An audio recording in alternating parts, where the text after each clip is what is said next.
A new exchange with Senator Sheldon Whitehouse raises serious questions about the independence of the Justice Department and the boundaries meant to protect it from political interference. At the center of the controversy is whether the White House crossed a long-standing line by accessing sensitive Epstein investigation files. I want to bring into the conversation Democratic Senator Sheldon Whitehouse of Rhode Island. Senator, it's great to have you with us. First, your reaction to the administration potentially now blowing past its deadline, not by a day or two, but by a month. Well, as with everything with this MAGA DOJ, it's hard to tell whether it's gangster or whether it's gong show. It could be gangster in the sense that they're trying to hide documents and they have a legal obligation to disclose them, and they're just trying to bull their way through their responsibilities in violation of the law. Or it could be gong show that this is a bunch of incompetents who can't get their act together to figure out where the files are and understand what the size of the job is. But when you consider that they came in day one promising full disclosure of all the Epstein files, and you had Todd Blanche go running down to Tallahassee to interview Ghislaine Maxwell, and you had Kash Patel doing his search of all the documents, and Pam Bondi giving the binders of all the documents, and hundreds of FBI agents reviewing all the documents. The idea that it's only now that they realize how big the Epstein files are is, I mean, it looks like it's gong show more than gangster, but you can never tell with this crowd. Yeah, so to that point, your House colleagues, Congressman Ro Khanna and Thomas Massie, said they plan to bring inherent contempt proceedings against the Attorney General, Pam Bondi, over the matter. What are your thoughts on that? Is that the right step? Should that be pursued aggressively? Well, I think they're in a good position to do this, having championed this legislation, and I wish them well. I think that there are a lot of unanswered questions. To the litany of reasons that they should have known what this problem was, they sent over the chief of staff to look at the Epstein files. Susie Wiles went over there. She said so in her Vanity Fair expose. So, what the hell's going on with that? Right. Let me read for you, Senator, another part of the Wall Street Journal reporting. In it, the journal reports that the spa occasionally provided house calls for members. Epstein wasn't a dues-paying member of the club, but Donald Trump told staff to treat him like one, the employees said. Epstein had an account at the spa where his companion, Ghislaine Maxwell, booked appointments on his behalf. My question to you, Senator, is do you believe that Donald Trump has been forthright about his relationship with Jeffrey Epstein? What questions do you have about that relationship going forward? Well, it does not seem like he has, because new shoes continue to drop, month after month as reporting continues into all of this. But it began with Trump and Epstein considering each other their best friends and being basically acting like rich playboys around Palm Beach and New York. And you've got that last minute letter from Jeffrey Epstein saying that, the president, now Donald Trump, has the same penchant that we have, he was writing to somebody else, for nubile young women. And Pam Bondi could not say that the FBI did not have the photograph that the author supposedly saw, that Jeff Epstein showed him, of Trump with what you might call scantily clad, very young girls. So lots left to be dug out. Senator, you mentioned Susie Wiles, the chief of staff at the White House. You and Senator Dick Durbin earlier this week sent a letter to her asking her to explain comments that she made to Vanity Fair when she suggested that she'd seen some of the Epstein files. What did you specifically ask of her? And give us an update. Has she responded? What do you plan on doing next? No, she has not responded. This is not a administration that's much on responding. But we persist. We continue to ask the questions.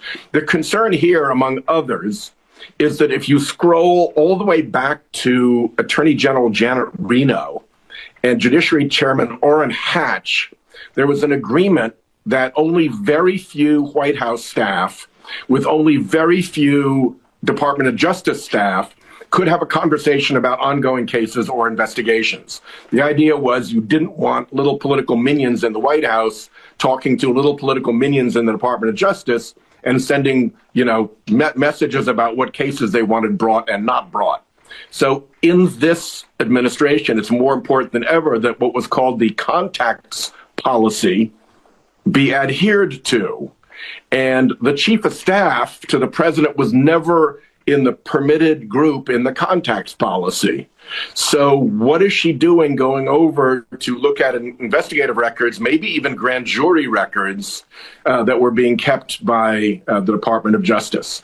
So we want to know what she knew and when she knew it, the age-old political question. And we want to know whether this signals that the department is not, in fact, in compliance with this multi-decades-old contacts policy.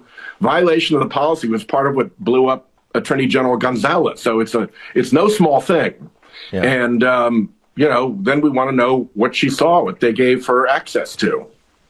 Well, to that extent, Senator, do you have Republican allies who, share your same concerns and questions? I mean, as I mentioned, Thomas Massie, there have been a few other Republicans on the House side, but I'm wondering from the Senate side, are there any Republicans who have the same oversight desires that you and your fellow colleagues, Dick Durbin, Democratic Senator from Illinois, have in trying to get to the bottom of this? Well, there's a reason that Chuck Grassley, whose name is often synonymous with oversight and whistleblowers, was not on that letter.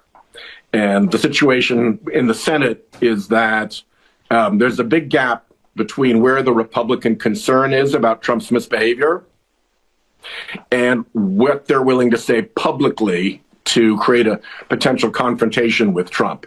I mean, they saw what happened to Joni Ernst, for instance, when she was a possible no vote for Pete Hegseth.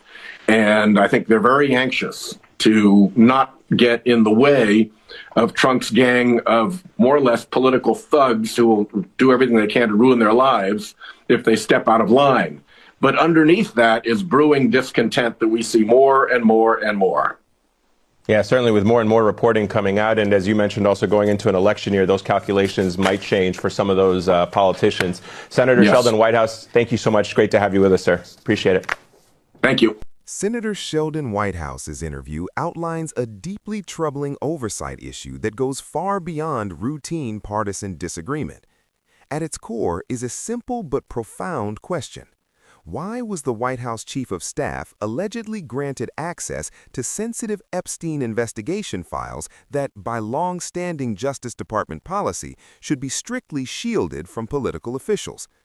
Whitehouse explains that the administration promised full transparency on the Epstein files from day one, yet has now missed its disclosure deadline by weeks. He argues that this failure could stem from either deliberate obstruction or sheer incompetence. On one hand, the delay could signal an attempt to conceal legally required disclosures. On the other, it could reflect a chaotic and disorganized Justice Department unable to manage the scope of the records it claimed to have already reviewed.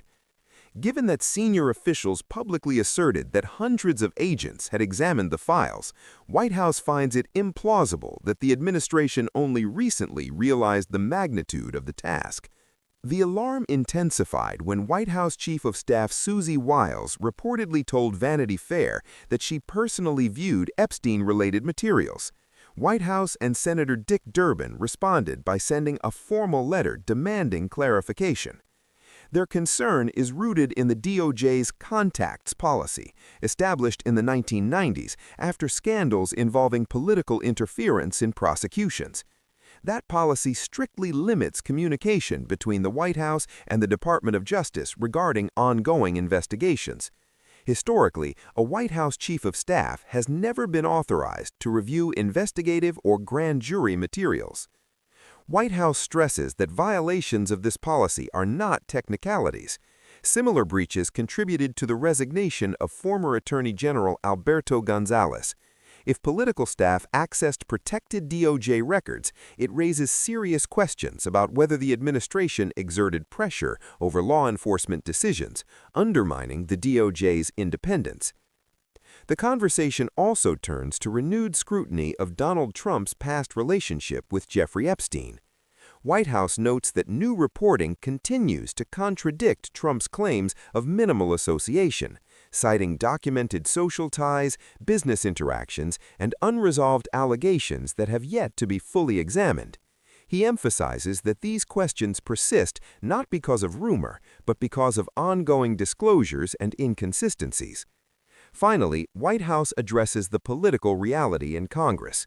While some Republicans privately share concerns about DOJ independence, few are willing to confront Trump publicly, fearing political retaliation. This dynamic, he argues, weakens oversight and allows potential abuses to go unchecked. The broader warning is clear. When political operatives gain access to sensitive investigative files, public trust in the justice system erodes. Oversight depends not only on lawmakers asking hard questions, but on public engagement that demands accountability.